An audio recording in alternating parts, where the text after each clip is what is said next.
നമസ്കാരം. KSRന്റെ 24-ാമത്തെ എപ്പിസോഡിലേക്ക് സ്വാഗതം. വീണ്ടും ഇന്ന് പ്രീവിയസ് ക്വസ്റ്റ്യൻ പേപ്പറാണ് നമ്മൾ ഡിസ്കസ് ചെയ്യുന്നത്. ഇന്നത്തെ ഡിസ്കഷൻ അധികവും വരുന്നത് നമ്മള് 2019 നടന്ന ഒരു അക്കൗണ്ടസ്റ്റ് ഹയറിലെ KSR ക്വസ്റ്റ്യൻ ആണ് ഞാൻ എടുത്തിട്ടുള്ളത്. നമുക്ക് നോക്കാം. ഒന്നാമത്തെ ചോദ്യം, an officer employed on probation in or against substantive vacancy in the cadre of a department is. ഒരു ഓഫീസർ സബ്സ്റ്റാൻറ്റീവ് വേക്കൻസിയിൽ ജോലി ചെയ്യുന്ന ഒരു ഓഫീസർ പ്രൊബേഷൻ പീരീഡിലാണ് വർക്ക് ചെയ്യുന്നത്. അങ്ങനെയെങ്കിൽ ആ ഓഫീസറിനെ നമുക്ക് എന്ത് വിളിക്കാം? അത് പിന്നെ സിമ്പിൾ ചോദ്യമാണ്. അയാളെ പ്രൊബേഷണർ എന്ന് വിളിക്കാം. അടുത്ത ചോദ്യം, a recurring payment grant to an officer from general revenues of the state. വീണ്ടും ജനറൽ റവന്യൂസ് ഓഫ് ദി സ്റ്റേറ്റിൽ നിന്നുള്ള പേയ്മെന്റ് എല്ലാം അതിന് പറയുന്ന പേരാണ് honorarium. The production of a medical certificate is necessary for appointment when. താഴെ കുറെ എണ്ണം കൊടുത്തിട്ടുണ്ട്, അതിൽ ശരിയായത് മാത്രം ഞാൻ പറയാം. The production of a medical certificate is necessary, ഒരു appointment when a retired officer is re-employed 2 years after retirement. അപ്പൊ റിട്ടയർമെന്റിന് ശേഷം ഒരു റീഎംപ്ലോയ്മെന്റ് കിട്ടുകയാണെങ്കിൽ, റീപോസ്റ്റ് ചെയ്താൽ, അത് ഇവിടെ പറഞ്ഞതനുസരിച്ച് 2 വർഷത്തിന് ശേഷമാണ് റീപോസ്റ്റിംഗ് എങ്കിൽ നമ്മൾ അതിന് മെഡിക്കൽ സർട്ടിഫിക്കറ്റ് ആ സമയത്ത് പ്രൊഡ്യൂസ് ചെയ്യണം. 1 വർഷത്തിന് ശേഷമാണെങ്കിലും മെഡിക്കൽ സർട്ടിഫിക്കറ്റ് പ്രൊഡ്യൂസ് ചെയ്യണം.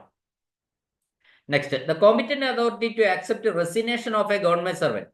ഗവൺമെന്റ് സർവന്റ് രാജിവെക്കുന്നു, അയാളുടെ രാജി സ്വീകരിക്കാൻ അധികാരപ്പെട്ട ഉദ്യോഗസ്ഥൻ ആരാണ്? അയാളെ നിയമിച്ച ഉദ്യോഗസ്ഥനാണ് ഉത്തരം. അതായത് നിയമനാധികാരി, ദ അപ്പോയിന്റിംഗ് അതോറിറ്റി ആരാണോ അയാൾക്കാണ് രാജി സ്വീകരിക്കാനുള്ള അവകാശം. Which of the following is not to be deducted from the subsistence allowance. നേരത്തെയുള്ള ചോദ്യമാണ്. സബ്സ്റ്റൻസ് അലവൻസിൽ നിന്ന് റിഡക്റ്റ് ചെയ്യാൻ പാടില്ലാത്തത് ഏതാണ്? അത് താഴെ പറയുന്നത്, അത് മനസ്സിലാക്കിയിരുന്നാൽ മതി. നമ്മൾ ആദ്യത്തെ ക്വസ്റ്റ്യൻ പേപ്പറിൽ ഡിസ്കസ് ചെയ്ത ഒരു കാര്യമാണ്, അത് വീണ്ടും പറയുന്നില്ല. അടുത്ത ചോദ്യം, HRA and CCA admissible from time to time will be payable during the period of leave with allowance if the total period of such does not exceed. Okay, അതായത് നമ്മൾ half pay leave, earn leave പോലെയുള്ള ലീവുകൾ എടുക്കുമ്പോൾ HRA എന്ന് പറയുന്നത് പരമാവധി, HRA അല്ലെങ്കിൽ city compensatory allowance, CCA എന്നിവയൊക്കെ പരമാവധി എത്ര കാലത്തേക്ക് കിട്ടും? പരമാവധി 180 ഡേയ്സ് വരെ കിട്ടുള്ളൂ. അതായത് 180 ദിവസത്തിന് മുകളിലേക്കാണ് ഈ ലീവ് പോകുന്നതെങ്കിൽ ആ സമയത്ത് 180 ഡേയ്സ് കഴിഞ്ഞാൽ HRA ഇല്ലാതാവും, HRA കിട്ടില്ല. അപ്പൊ പരമാവധി ഈ HPA-ലും കമ്മ്യൂട്ടർ ലീവ് ഒക്കെ എടുക്കുമ്പോൾ 180 ഡേയ്സ് വരെ മാത്രമേ വീട്ടുവാടക ലഭിക്കുകയുള്ളൂ. നെക്സ്റ്റ് ക്വസ്റ്റ്യൻ,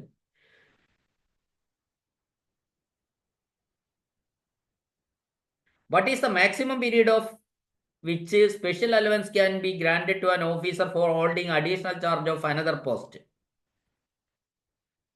അപ്പോൾ ഒരു അഡീഷണൽ ചാർജ്, വീണ്ടും കഴിഞ്ഞ ക്വസ്റ്റ്യൻ പേപ്പറിൽ അത് ഉണ്ടായിരുന്നു.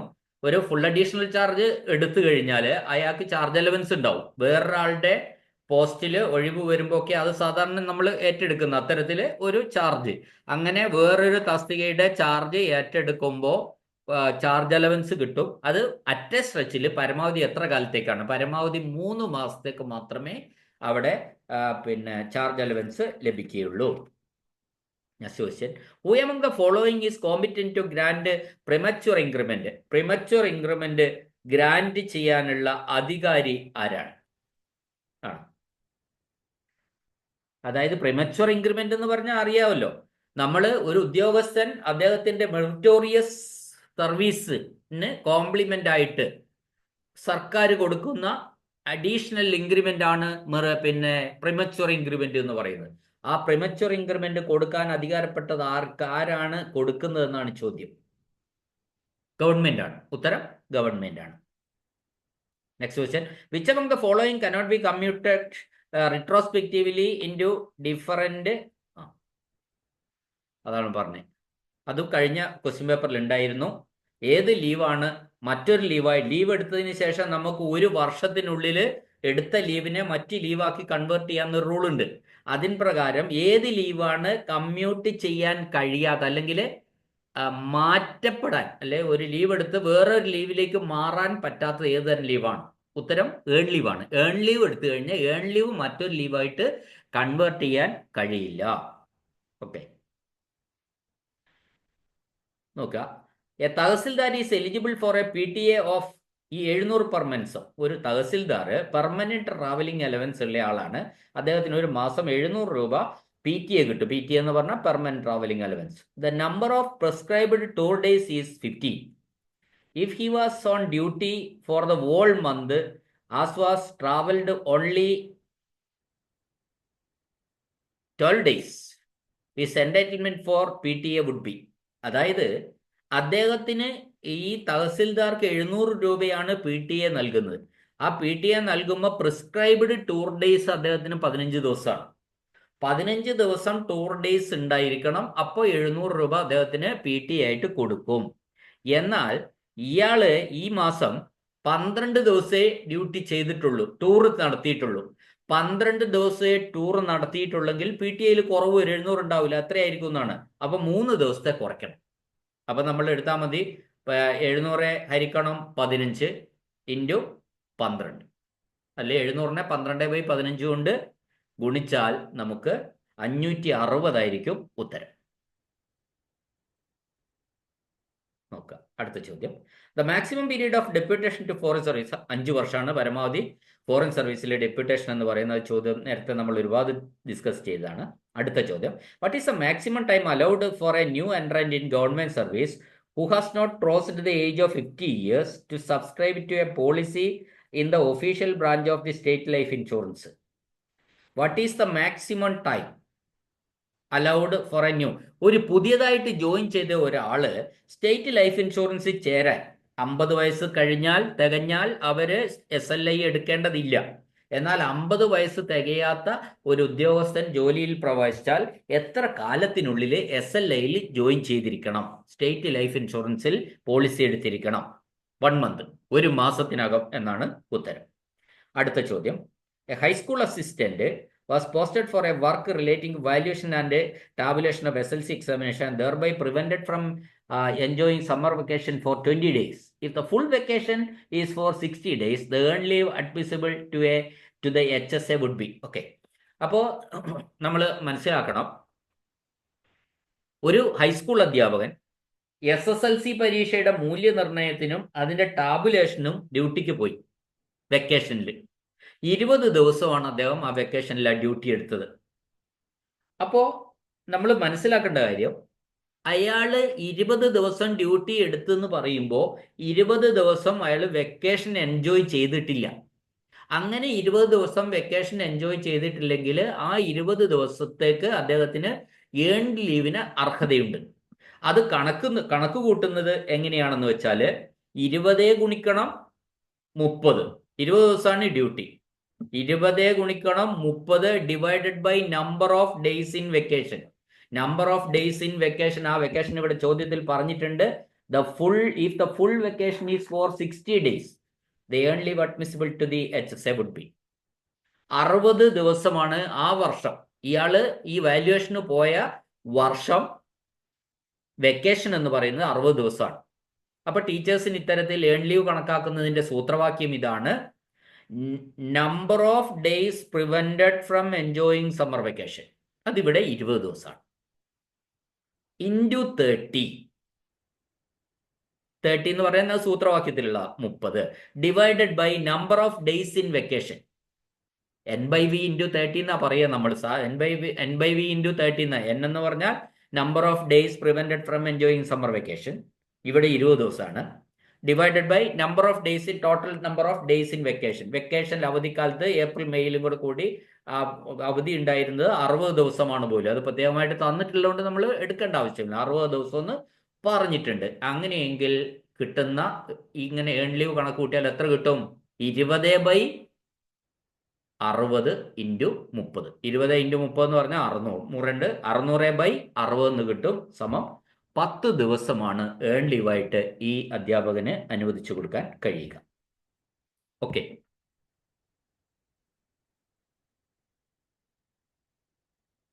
Next question. What is the time limit up to which request for commutation of one kind of leave into another kind of leave can be entertained? Okay. അപ്പോൾ നമ്മൾ മനസ്സിലാക്കേണ്ട കാര്യം, നമ്മൾ ഏതെങ്കിലും തരത്തിലുള്ള ഒരു എലിജിബിൾ ലീവ് എടുത്തു, ഹാഫ് പേ ലീവ്, ആ തരത്തിലുള്ള ആ ലീവ് നമുക്ക് എടുത്തതിന് ശേഷം പിന്നീട് എപ്പോഴെങ്കിലും നമുക്ക് കൺവേർട്ട് ചെയ്യാം, മറ്റൊരു ലീവായിട്ട് മാറ്റാം. അങ്ങനെയെങ്കിൽ അത് എത്ര കാലത്തിനുള്ളിൽ മാറ്റണം എന്നാണ് ചോദിച്ചത്. ഉത്തരം 1 വർഷത്തിനുള്ളിൽ അപേക്ഷ കൊടുത്ത് അത് കൺവേർട്ട് ചെയ്യുന്നുണ്ടെങ്കിൽ ചെയ്യണം. 1 വർഷം കഴിഞ്ഞാൽ അത് അനുവദിക്കുന്നതല്ല.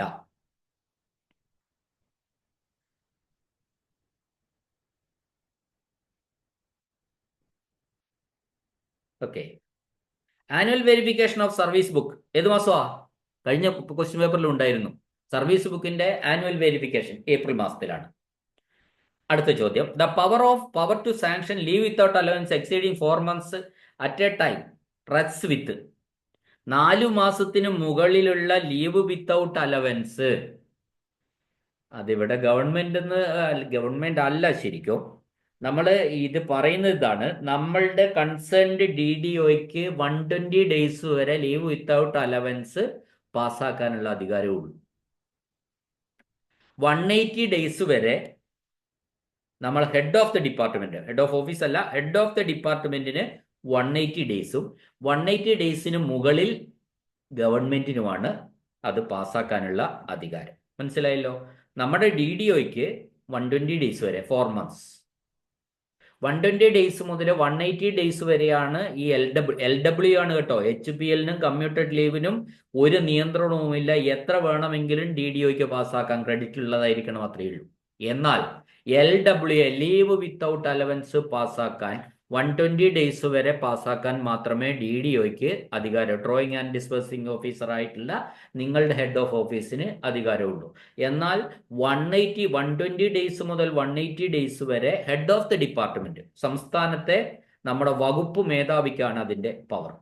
180 days-ന് മുകളിലാണെങ്കിൽ അത് ഗവൺമെന്റിനുമാണ്. Okay.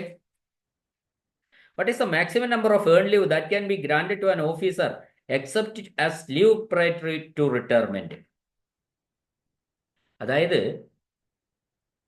what is the earned leave that can be granted to ഒരു ഓഫീസർക്ക് LPR അല്ലാതെ സാധാരണഗതിയിൽ പരമാവധി പാസ്സാക്കാവുന്ന ഏൺ ലീവ് എത്രയാണ്? LPR ആണെങ്കിൽ, ലീവ് പ്രൈറ്ററി ടു റിട്ടയർമെന്റ് ആണെങ്കിൽ, അതിനെ വിശദമായിട്ട് എൻ്റെ ക്ലാസ്സിൽ ഞാൻ പറഞ്ഞിട്ടുണ്ട്, ക്ലാസ് കേട്ടാൽ മനസ്സിലാവും. LPR ആണ് എടുക്കുന്നതെങ്കിൽ ക്രെഡിറ്റ് ഉള്ളത് മുഴുവൻ എടുക്കാം. മുഴുവൻ എന്ന് പറഞ്ഞാൽ ഏൺ ലീവ് എത്ര വരെ? മാക്സിമം ക്രെഡിറ്റ് ചെയ്യാൻ എത്രയേ പാടുള്ളൂ എന്നാ? 300 ആണ് ടെർമിനൽ സറണ്ടറായിട്ട് നമുക്ക് അനുവദിക്കാൻ പ്രൊവിഷനുള്ളൂ. അപ്പൊ 300 വരെ ദിവസങ്ങൾ അയാൾക്ക് LPR ആയിട്ട് എടുക്കാം. എന്നാൽ LPR അല്ലാത്ത ഒരു സാഹചര്യത്തിൽ എത്ര വരെ അനുവദിക്കാം? അത് 180 days വരെ ലീവ് അവൈൽ ചെയ്യാൻ അനുവദിക്കാം. അടുത്ത ചോദ്യം. Up to how many days compensation leave can be accumulated? Compensation leave കൂട്ടിയിടുന്നത്, അക്യൂമുലേറ്റ് ചെയ്യുന്നത് പരമാവധി എത്ര ദിവസം വരെ പാടുള്ളൂ? അത് 10 ദിവസം വരെ പാടുള്ളൂ. ബാക്കി ആ കാലാകാലങ്ങളിൽ എടുത്തോളണം. കോമ്പൻസേഷൻ ലീവ് എന്ന് പറഞ്ഞാൽ അറിയാലോ, നമ്മൾ ഞായറാഴ്ചകളിലും ലീവ് ദിവസങ്ങളിലും വർക്ക് ചെയ്യുന്നതിന് പകരമായിട്ട് നമുക്ക് ലഭിക്കുന്ന ലീവാണ് കോമ്പൻസേഷൻ ലീവ്.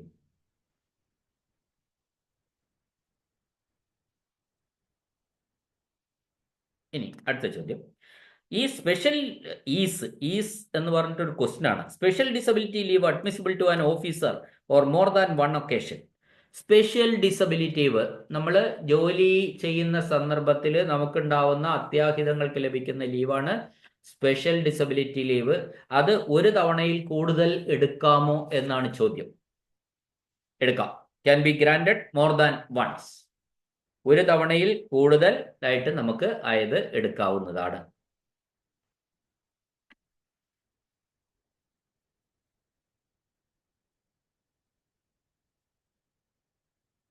അടുത്ത ചോദ്യം. A clerk entered government service on the FN of 1/1/17 He has not taken any leave other than casual leave during the first year of service. Find out the earned leave at his credit on the FN of 1118. Okay. അപ്പോൾ ഒരു clerk government സർവീസിൽ കയറി, അയാൾ casually ആ ഒരു വർഷം അയാൾ casual leave അല്ലാതെ വേറൊരു ലീവ് എടുത്തിട്ടില്ല. അങ്ങനെയാണെങ്കിൽ ആ ഒരു വർഷത്തെ ഏൺ ലീവ് കണക്കാക്കുക. ഏൺ ലീവ് കണക്കാക്കുക. FN കണക്കാക്കുക. അപ്പോൾ കറക്റ്റ് 365 ദിവസത്തെ ഏൺ ലീവ് കണക്കാക്കാനാണ് പറഞ്ഞത്. അപ്പോൾ ഈ ഫസ്റ്റ് ഇയർ ഓഫ് സർവീസിന് NGOസിന്, നോൺ ഗസറ്റഡ് സർവീസിലുള്ള പിന്നെ മിനിസ്റ്റീരിയൽ സ്റ്റാഫിനൊക്കെ തന്നെ, ക്ലർക്ക് പോലെയുള്ള സ്റ്റാഫുകൾക്കൊക്കെ തന്നെ ഫസ്റ്റ് ഇയർ ആദ്യം കയറിയ വർഷം 22 ഒരു ദിവസമാണ് ഏൺ ലീവായിട്ട് കൊടുക്കുന്നത്. അപ്പോൾ ഇവിടെ നമ്മൾ ഫസ്റ്റ് ഇയർ ആയതുകൊണ്ട് അത് മൂന്നാമത്തെ വർഷത്തിൽ അത് വീണ്ടും റിവൈസ് ചെയ്തിട്ട് 1/11 ആയിട്ട് കൊടുക്കും, 3 വർഷം പൂർത്തിയായി കഴിഞ്ഞാൽ. അപ്പോൾ ഫസ്റ്റ് ഇയറിൽ 1/22 ആ കൊടുക്കുക, 22 ദിവസത്തിന് ഒന്ന്. അപ്പോൾ ഇവിടെ 365 ഹരിക്കണം 22 സമം 16 പോയിന്റ് സംതിങ് വരും. റൗണ്ട് ചെയ്താൽ 17 ദിവസം കിട്ടും. അടുത്ത ചോദ്യം, how many days leave not due can be granted to an officer at a time without a medical certificate? Medical സർട്ടിഫിക്കറ്റിൽ അല്ലാതെ ഒരു leave not due at a time, ഒരു സമയത്ത് പരമാവധി എത്ര വരെ എടുക്കാം? നേരത്തെ നമ്മൾ പറഞ്ഞിട്ടുള്ളതാണ്, 90 ദിവസം വരെ എടുക്കാൻ പാടുള്ളൂ. ഒരാളുടെ സർവീസിൽ മുഴുവനായിട്ടും അയാൾക്ക് എത്ര ലീവ് നോട്ട് ഡ്യൂ എടുക്കാമെന്ന് ചോദിച്ചാൽ 360 ലീവ് നോട്ട് ഡ്യൂ എടുക്കാം ത്രൂ ഔട്ട് ദ സർവീസ്. എന്നാൽ ഒരു സ്ട്രെച്ചിൽ അയാൾക്ക് 90 ദിവസം വരെ മാത്രമേ എടുക്കാൻ കഴിയുള്ളൂ.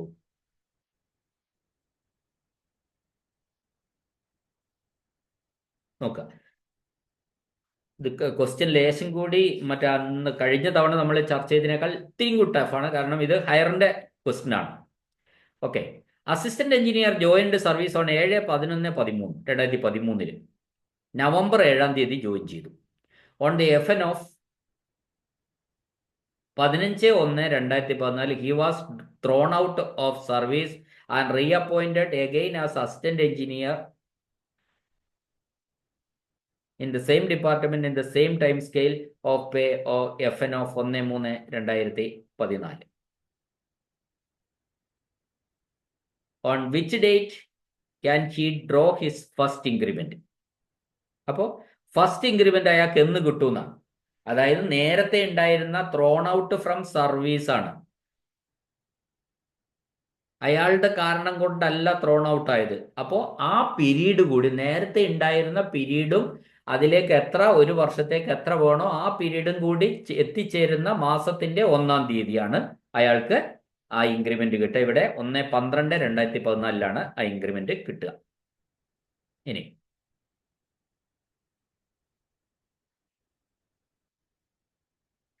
A clerk join service on 5/8/2014 clerk join ചെയ്തു.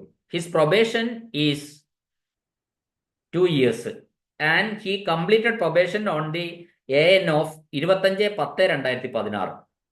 അയാൾ പ്രൊബേഷൻ ഡിക്ലെയർ ചെയ്തത് കഴിഞ്ഞത് 25/10/2016 AN-ലാണ്, ആഫ്റ്റർനൂൺ ആണ് പ്രൊബേഷൻ പീരീഡ് കഴിഞ്ഞത്. അയാളുടെ സെക്കൻഡ് ഇൻക്രിമെന്റ് എപ്പോൾ കൊടുക്കും?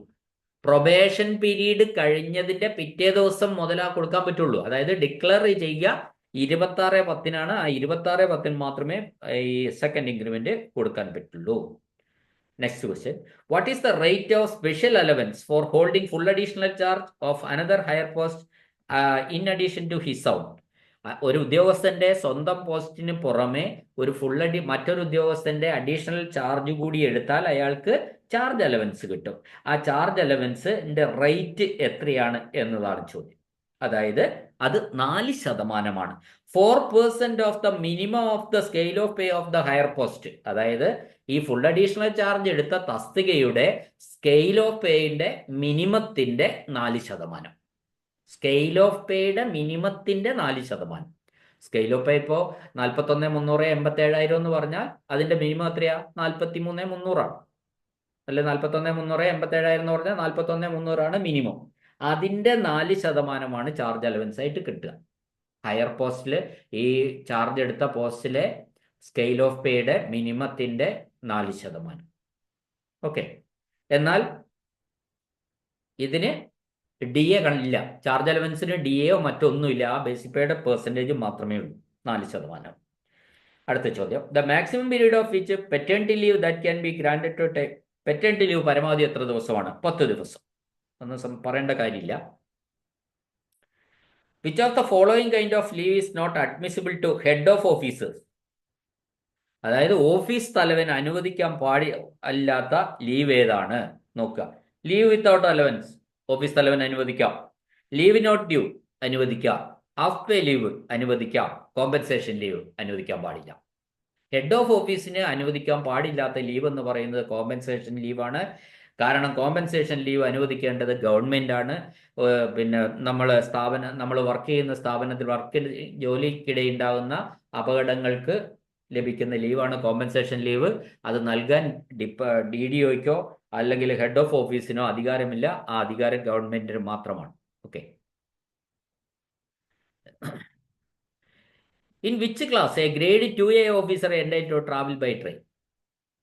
2A ഓഫീസറിന് ഏത് ക്ലാസ്സിലാണ് ട്രെയിനിൽ യാത്ര ചെയ്യാൻ പറ്റും? 2A എന്ന് പറഞ്ഞാൽ എ ഗ്രേഡ് 1ാം ഗ്രേഡിന്റെ തൊട്ട് താഴെയുള്ളതാണ് 2A. 1ാം ഗ്രേഡിന് സെക്കൻഡ് AC ആണ്.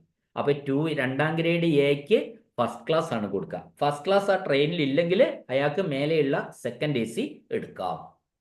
ഓക്കെ. അടുത്ത ചോദ്യം, an officer deputed to undergo course of training may draw TA as on transfer if the duration of the training exceeds.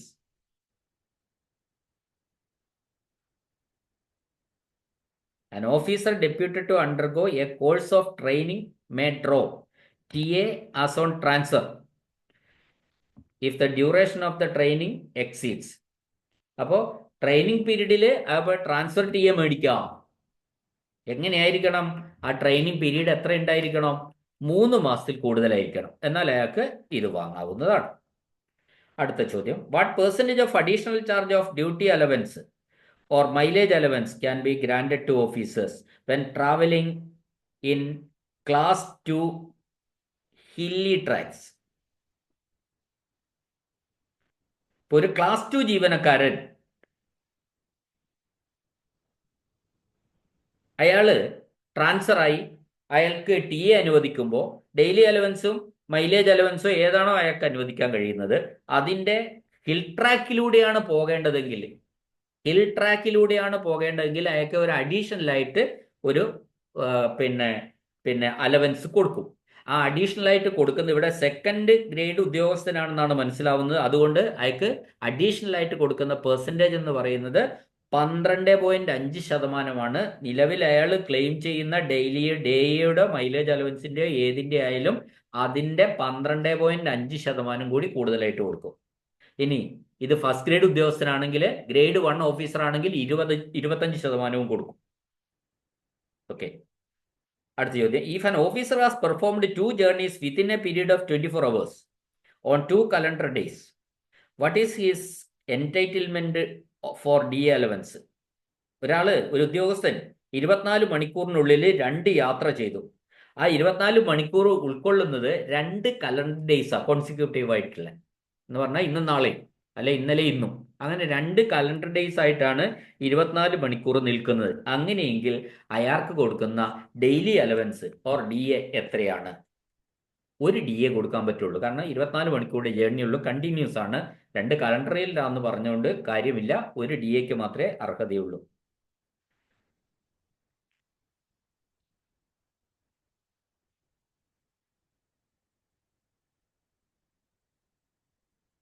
അടുത്ത ചോദ്യം, which is the only department whose officers and staff can travel to a distance more than 8 kilometers from headquarters to attend duty and can still claim full daily allowance without അതായത് 8 കിലോമീറ്ററിൽ കൂടുതൽ യാത്ര ചെയ്താൽ ഒരു ഡിപ്പാർട്ട്മെന്റിന് മാത്രമേ ഉള്ളൂ, താഴെ പറയുന്നതിൽ ഒരു ഡിപ്പാർട്ട്മെന്റിന് മാത്രമേ ഉള്ളൂ ഫുൾ DA ക്ലെയിം ചെയ്യാം. അത് ഏത് ഡിപ്പാർട്ട്മെന്റാണ്? ആ ഡിപ്പാർട്ട്മെന്റ് ഫയർ ആൻഡ് റെസ്ക്യൂ ആണ്. അത് നമ്മൾ പ്രത്യേകമായിട്ട് മനസ്സിലാക്കുക. ഫയർ ആൻഡ് റെസ്ക്യൂവിന് അങ്ങനെ ചെറിയ കിലോമീറ്റർ സഞ്ചരിച്ചാലും അവർക്ക് 1 DA ഫുള്ളായിട്ട് ക്ലെയിം ചെയ്യാവുന്നതാണ്. അടുത്ത ചോദ്യം, in which case TA will not be allowed to an officer on retirement to enable him to proceed to any place within or outside the state, in which case TA will not be allowed to an officer on retirement. അയാൾക്ക് TA allow ചെയ്യാത്ത സാഹചര്യം ഏതാണ്? അയാളെ remove ചെയ്യുകയോ dismiss ചെയ്യുകയോ ആണെങ്കിൽ അയാൾക്ക് TA അനുവദിക്കാൻ പാടില്ല. അടുത്ത ചോദ്യം, whose sanction is required by the district collector Palakkad to visit the neighboring district Coimbatore in public interest. പൊതു താല്പര്യാർത്ഥം ഒരു പാലക്കാട് കളക്ടർ കോയമ്പത്തൂര് ഡിസ്ട്രിക്ട് സന്ദർശിച്ചു, പൊതു താല്പര്യാർത്ഥം. അങ്ങനെയെങ്കിൽ അതിന് ആരുടെ സാങ്ഷൻ ആണ് വേണ്ടത്? സന്ദർശിക്കാൻ ആരുടെ സാങ്ഷൻ വേണ്ട? പാലക്കാട് കളക്ടർക്ക് തൊട്ടടുത്ത ജില്ലയായ കോയമ്പത്തൂർ ജില്ലയിലെ പൊതു താല്പര്യാർത്ഥം സന്ദർശിക്കാൻ ആരുടെയും സാങ്ഷൻ വേണ്ട, അയാൾക്ക് നേരിട്ട് സന്ദർശിക്കാവുന്നതാണ്. No sanction is required from any authority. അടുത്ത ചോദ്യം, whose duty is to disallow whole or part of the TA claimed for any journey if he considers that journey was unnecessarily or unduly practiced.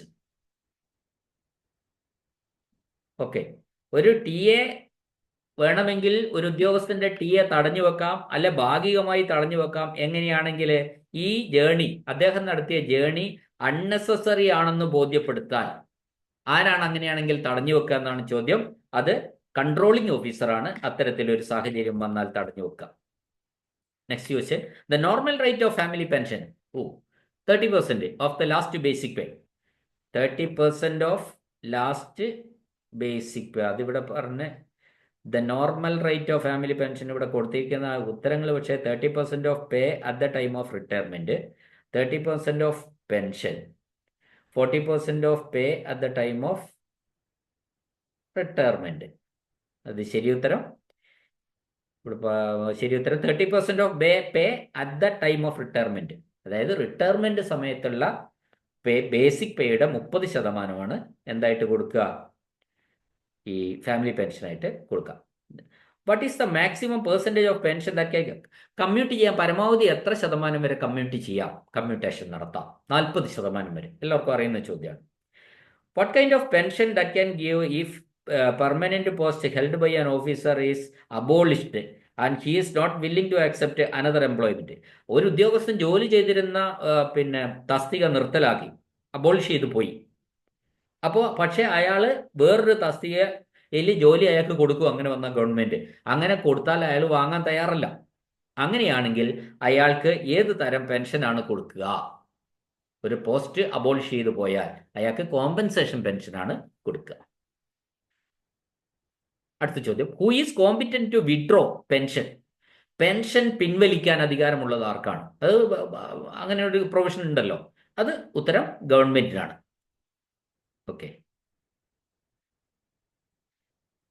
Next, the date of birth of an administrative assistant of agriculture department is 27/5/63. His age of superannuation is 56 years. Find out the date of his retirement. 27/5/1963 ജനിച്ച ഒരു agricultural officer അയാൾ എന്ന് retire ചെയ്യും? 27/5 ആ മാസം 31 ഉണ്ട്, May മാസം 31 അയാൾ റിട്ടയർ ചെയ്യുക. 63 മുതൽ 56 വയസ്സും കൂട്ടണം. അപ്പോൾ 31/5/2019 അയാൾ റിട്ടയർ ചെയ്യും. അടുത്ത ചോദ്യം, the qualifying service required four full pension. Full pension എത്ര വർഷം സർവീസ് വേണം? 30 വർഷം. ഉത്തരം 30 വർഷം. അടുത്ത ചോദ്യം, medical examination is not necessary for commutation of pension if the application for it is submitted. അതായത് നമ്മൾ പെൻഷൻ പറ്റുന്ന സമയത്ത് അപേക്ഷ കൊടുത്തേണ്ട സമയത്ത് കമ്മ്യൂട്ടേഷൻ അപേക്ഷ കൊടുത്തില്ല ഒരു ഉദ്യോഗസ്ഥൻ. കുറച്ച് മാസങ്ങൾ കഴിഞ്ഞപ്പോൾ അയാൾക്ക് കൊടുക്കണമെന്ന് തോന്നി. അയാൾ കൊടുത്താൽ എത്ര കാലത്തിനുള്ളിൽ കൊടുത്താൽ അയാൾക്ക് മെഡിക്കൽ സർട്ടിഫിക്കറ്റ് കൊടുക്കേണ്ട? മെഡിക്കൽ എക്സാമിനേഷൻ ആവശ്യമില്ല. Within 1 year from the date of retirement. Date of retirement മുതൽ ഒരു വർഷത്തിന് ശേഷമല്ല, ഒരു വർഷത്തിനുള്ളിലാണ് അയാൾ കമ്മ്യൂട്ടേഷൻ അപേക്ഷ കൊടുക്കുന്നതെങ്കിൽ അയാൾക്ക് മെഡിക്കൽ എക്സാമിനേഷന്റെ ആവശ്യമില്ല, മെഡിക്കൽ സർട്ടിഫിക്കറ്റ് അയാൾ കൊടുക്കേണ്ടതില്ല.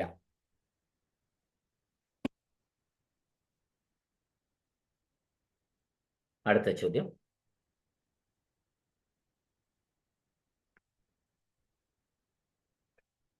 if the voluntary retirement of employee takes place while on leave not due, the retirement leave not ഡ്യൂവിൽ ഇരിക്കെ ഒരു ഉദ്യോഗസ്ഥൻ ലീവ് നോട്ട് ഡ്യൂവിൽ ഇരിക്കെ ഒരു ഉദ്യോഗസ്ഥൻ വോളണ്ടറി റിട്ടയർമെന്റ് ചെയ്യാൻ തീരുമാനിച്ചു.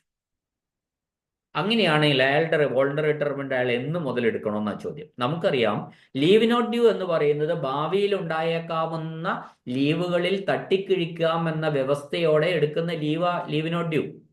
അത് അയാൾ വോളണ്ടറി എടുത്ത് പോയി കഴിഞ്ഞാൽ പിന്നെ ഈ എടുത്ത് ലീവ് നോട്ട് ഡ്യൂ എവിടെ തട്ടിക്കഴിക്കും? എവിടെയും തട്ടിക്കഴിക്കാൻ പറ്റൂല. അപ്പോൾ അങ്ങനെ ഒരു സാഹചര്യമാണ്. ലീവ് നോട്ട് ഡ്യൂവിൽ നിൽക്കെ വോളണ്ടറി റിട്ടയർമെന്റ് എടുത്താൽ അയാൾ എന്ന് ലീവ് നോട്ട് ഡ്യൂ തുടങ്ങിയോ അന്ന് മുതൽ അയാൾ വോളണ്ടറി റിട്ടയർമെന്റിലായിരിക്കും. ഇത് പ്രത്യേകം ശ്രദ്ധിക്കേണ്ട ചോദ്യമാണ്. സ്ഥിരമായിട്ട് ചോദിക്കുന്ന ഒരു ചോദ്യമാണ്. എന്ന് മുതലാണ്?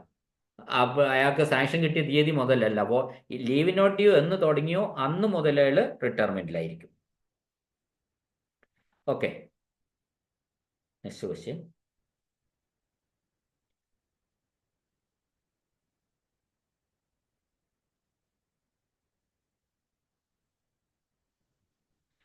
A pensioner died on 3/5/2018. From which date will his widow nominee would get family pension? നിങ്ങൾ കേൾക്കണേ. 3/5/18, അതായത് മെയ് മാസം 2018 മെയ് മാസം 3-ാം തീയതി ഒരു പെൻഷനർ മരണപ്പെട്ടു. മെയ് മാസം 3-ാം തീയതി. അങ്ങനെയാണെങ്കിൽ ആ പെൻഷനറുടെ ഭാര്യയ്ക്ക്, വിധവയ്ക്ക് ഫാമിലി പെൻഷൻ കിട്ടും. അത് എന്ന് മുതലാണ് കിട്ടുക എന്ന് ഇവിടെ ചോദ്യം. മെയ് മാസം 3, ഞാൻ പറയുന്ന ഒന്നുകൂടി ഒന്ന് ശ്രദ്ധിച്ച് കേൾക്കണേ. മെയ് മാസം 3-ാം തീയതിയാണ് ഇദ്ദേഹം മരണപ്പെട്ടത്. സ്വാഭാവികമായിട്ടും മെയ് മാസം 1-ാം തീയതി ഇദ്ദേഹത്തിന് മെയ് മാസത്തെ പെൻഷൻ കിട്ടിയിട്ടുണ്ടാവും. മെയ് മാസത്തെ പെൻഷൻ കിട്ടിക്കഴിഞ്ഞു. എപ്പോൾ കിട്ടും? മെയ് മാസം 1-ാം തീയതി കിട്ടും. അപ്പോൾ സ്വാഭാവികമായിട്ടും മെയ് മാസം പിന്നെ ഫാമിലി പെൻഷൻ കിട്ടില്ലല്ലോ. അപ്പോൾ ഫാമിലി പെൻഷൻ എപ്പോൾ കിട്ടും? മെയ്യിലെ വാങ്ങിക്കഴിഞ്ഞു. മെയ് 3-നാണ് മരണം. ജൂൺ 1-ന് കിട്ടും 2018. സോ 1/6/2018. നിങ്ങൾ ആ ഇൻസിഡൻസ് മനസ്സിലാക്കുക എന്നുള്ളതാണ്. അല്ലെ ക്വസ്റ്റ്യനിൽ മാത്രമല്ല, ഈ കാര്യം എന്താണെന്ന് നിങ്ങളൊന്ന് മനസ്സിലാക്കുക തന്നെ. ദ മാക്സിമം DCRG പേയബിൾ ഇപ്പോൾ എത്ര എമൗണ്ട്? ഈ 2019 പേറേഷൻ പ്രകാരം മാക്സിമം DCRG എന്ന് പറയുന്നത് 17 ലക്ഷമാണ്. 17 lakh. The minimum qualification service required for an employee to proceed on retiring pension. ഒരാൾക്ക് റിട്ടയറിംഗ് പെൻഷൻ ആവണമെങ്കിൽ, അഥവാ റിട്ടയറിംഗ് പെൻഷൻ എന്ന് പറഞ്ഞാൽ എന്താ? Voluntary retirement. എത്ര വർഷം വേണം? പൂർണ്ണമായിട്ടും 20 വർഷം വേണം. ആൻസർ 20 വർഷം പൂർണ്ണമായിട്ടും. Next question. Who is the authority to sanction compassionate allowance to an employee dismissed or removed for misconduct? സ്വഭാവ ദൂഷ്യത്തിന്റെ ഫലമായി ഡിസ്മിസ് ചെയ്യുകയോ ചെയ്ത, അല്ലെങ്കിൽ റിമൂവ് ചെയ്യുക, സർവീസിൽ നിന്ന് ഡിസ്മിസ് ചെയ്യുകയോ റിമൂവ് ചെയ്ത ഒരു ഉദ്യോഗസ്ഥന് കമ്പാഷനേറ്റ് അലവൻസ് കൊടുക്കാൻ, സാങ്ഷൻ ചെയ്യാൻ പറ്റിയ അധികാരി ആരാണ്? അത് ഒന്ന് നമ്മൾ ശ്രദ്ധിച്ചു. എല്ലാത്തിനും നമ്മൾ ഗവൺമെന്റ് എന്ന് പറയണ്ട. സസ്പെൻഷനോ ഡിസ്മിസലോ നടത്തിയ ആ അധികാരി, അത് ആ അതോറിറ്റി ആരാണോ, the authority competent to dismiss the employee, ആ അതോറിറ്റി തന്നെയാണ് ഇവയാൾക്ക് കമ്പാഷനേറ്റ് അലവൻസും കൊടുക്കേണ്ടത്. നമുക്കറിയാം കമ്പാഷനേറ്റ് അലവൻസ് എന്ന് പറയുന്നത് ഡിസ്മിസലോ റിമൂവലോ മൂലം പുറത്താക്കപ്പെട്ട ഒരു ഉദ്യോഗസ്ഥന് നൽകുന്ന അലവൻസ് ആണ് കമ്പാഷനേറ്റ് അലവൻസ്. ഓക്കെ, അടുത്ത ചോദ്യം. Government may require an employee to retire in public interest if he has completed a qualifying service. ഒരു ഉദ്യോഗസ്ഥനോട് നിർബന്ധമായിട്ടും പൊതു താല്പര്യാർത്ഥം നിങ്ങൾ റിട്ടയർ ചെയ്യണം എന്ന് അപ്പോയിന്റിംഗ് അതോറിറ്റിക്ക് ആവശ്യപ്പെടാം. നിങ്ങൾ റിട്ടയർ ചെയ്യണം പെടാൻ പറ്റണമെങ്കിൽ അയാൾക്ക് എത്ര വർഷം സർവീസ് ഉണ്ടായിരിക്കണം? After the completion of 30 years of service, 30 വർഷം പൂർത്തിയാക്കിയ വേണമെങ്കിൽ അപ്പോയിന്റിംഗ് അതോറിറ്റിക്ക് പൊതു താല്പര്യാർത്ഥം ഇദ്ദേഹത്തോട് നിങ്ങൾ റിട്ടയർ ചെയ്യണം എന്നാവശ്യപ്പെടാം. ഓക്കെ, അടുത്ത ചോദ്യം. Pension ceases to be payable if it remains undrawn from more than. അപ്പോൾ ഈ പെൻഷൻ തടഞ്ഞു വെക്കും. അപ്പോൾ 3 വർഷം തുടർച്ചയായിട്ട് പെൻഷൻ വാങ്ങാത്ത ഒരാളുടെ പെൻഷൻ തടയപ്പെടും. പിന്നെ പെൻഷൻ കിട്ടണമെങ്കിൽ അതിന് മറ്റു പ്രൊസീജിയേഴ്സ് ഉണ്ട്. In which month does the pensioner have to produce annual life certificate every year? എല്ലാ വർഷവും ആനുവൽ ലൈഫ് സർട്ടിഫിക്കറ്റ്, നമ്മൾ ജീവിച്ചിരിക്കുന്നുണ്ട് എന്നുള്ള ഒരു സർട്ടിഫിക്കറ്റ് പിന്നെ ട്രഷറിയിൽ കൊടുക്കണമെന്നാണ് പറയുന്നത്. അത് ഏത് മാസമാണെന്ന്? ഉത്തരം ഡിസംബർ ആണ്. പക്ഷേ ഇപ്പോൾ അങ്ങനെ ഒരു നടപടിക്രമം ഇല്ല. ഇപ്പം മസ്റ്ററിംഗ് ആണ്. ഓരോ വർഷവും നമ്മൾ ഒരു മസ്റ്ററിങ് നടത്തി കറക്റ്റ് അടുത്ത വർഷം ആ മാസം ആകുമ്പോൾ വീണ്ടും നമ്മൾ നേരിട്ട് ട്രഷറിയിൽ പോയിട്ട് മസ്റ്ററിങ് നടത്തണം. അതായി ഇപ്പോൾ. പണ്ടത്തെ ആ രീതി, ലൈഫ് സർട്ടിഫിക്കറ്റിന്റെ രീതി ഇപ്പോൾ ഇല്ല. Okay.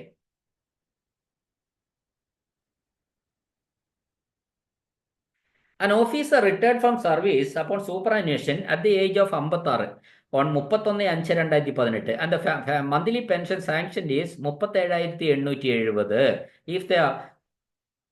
If he commutes the maximum amount admissible as per rules, the total commuted value he would receive is, നിങ്ങൾ കേൾക്കണം, ഒരാൾക്ക് പെൻഷനൊക്കെ തീരുമാനിച്ചു, 37,870 രൂപ പെൻഷൻ ഉണ്ട്. അയാളുടെ കമ്മ്യൂട്ടേഷൻ തുക എത്രയായിരിക്കും എന്നാണ് ചോദിച്ചിരിക്കുന്നത്. അപ്പോൾ 37,870 40% നമ്മൾ ആദ്യം കാണണം. 37,870 40% നമ്മൾ കാണാം. ഇൻറ്റു 40/100 ഇട്ടാൽ മതി, കിട്ടും. അപ്പം നമുക്ക് കിട്ടുക 15,148 കമ്മ്യൂട്ടേഷനാണ്. 40% പരമാവധി കമ്മ്യൂട്ട് ചെയ്യാൻ പറ്റുക. അത് 12 വർഷത്തേക്കാണ്. 56ാമത്തെ വയസ്സിലാണ് റിട്ടയർമെന്റ് എങ്കിൽ നമ്മൾ എങ്ങനെ ഗുണിക്കും? 40% എന്ന് പറയുന്നത് 15,148 ഗുണിക്കണം 12 വർഷത്തെ ഗുണിക്കണം കമ്മ്യൂട്ടേഷൻ ഫാക്ടർ ഇട്ട് മൾട്ടിപ്ലൈ ചെയ്യണം. 11.1 56 വയസ്സിൽ റിട്ടയർ ചെയ്യുന്നവരുടെ കമ്മ്യൂട്ടേഷൻ ഫാക്ടർ എന്ന് പറയുന്നത്. അപ്പോൾ 15,148 ഗുണിക്കണം 12 ഗുണിക്കണം കമ്മ്യൂട്ടേഷൻ ഫാക്ടർ 11.1. അത് കോമൺ ടു ഓൾ ആണ്, എല്ലാവർക്കും ഒരേപോലെ. അതൊരു ടേബിൾ ആണ്. 11.1 56 വയസ്സിലെ കമ്മ്യൂട്ടേഷൻ. അങ്ങനെ ഗുണിച്ചാൽ 20,17,713.6 കിട്ടും. 20,17,713.6. അത് നമുക്ക് റൗണ്ട് ചെയ്ത് 714 ആക്കാം. 20,17,714 അതാണ് ആൻസർ. അവിടെ നമുക്ക് റൗണ്ടിങ് പറ്റും കേട്ടോ. കമ്മ്യൂട്ടേഷനിൽ റൗണ്ടിങ് എവിടെ ഇല്ല? ആ 40% കാണുമ്പോൾ റൗണ്ടിങ് ഇല്ല, ആ പാർട്ട് ഒഴിവാക്കണമെന്നാ പറയാം. പക്ഷെ അവസാനം നമുക്ക് റൗണ്ട് ചെയ്തെടുക്കാം. ഓക്കെ, സമയം കൂടിപ്പോകുന്നുണ്ട്. അതുകൊണ്ട് ഞാൻ ഈ ക്വസ്റ്റ്യൻ പേപ്പർ ഡിസ്കഷൻ ഈ വീഡിയോയിൽ ഇവിടെ അവസാനിപ്പിക്കുകയാണ്. നിങ്ങൾ ഈ ക്വസ്റ്റ്യൻസ് കേട്ട് കുറച്ചുകൂടി കാര്യങ്ങൾ മനസ്സിലാക്കി വരുന്നുണ്ട് എന്ന് ഞാൻ ആഗ്രഹിക്കുകയാണ്, ആശിക്കുകയാണ്. തീർച്ചയായിട്ടും സംശയങ്ങളുണ്ടെങ്കിൽ നിങ്ങൾ പറയുക, നമുക്ക് ഡിസ്കസ് ചെയ്യാം. ക്ലാസ് മനസ്സിലാകാത്തവർ വീണ്ടും വീണ്ടും കേട്ട് നോക്കുക, എന്തായാലും അത് മനസ്സിലാവും. വീണ്ടും നമുക്ക് കുറച്ച് ചോദ്യങ്ങൾ കൂടി ചെയ്യണം.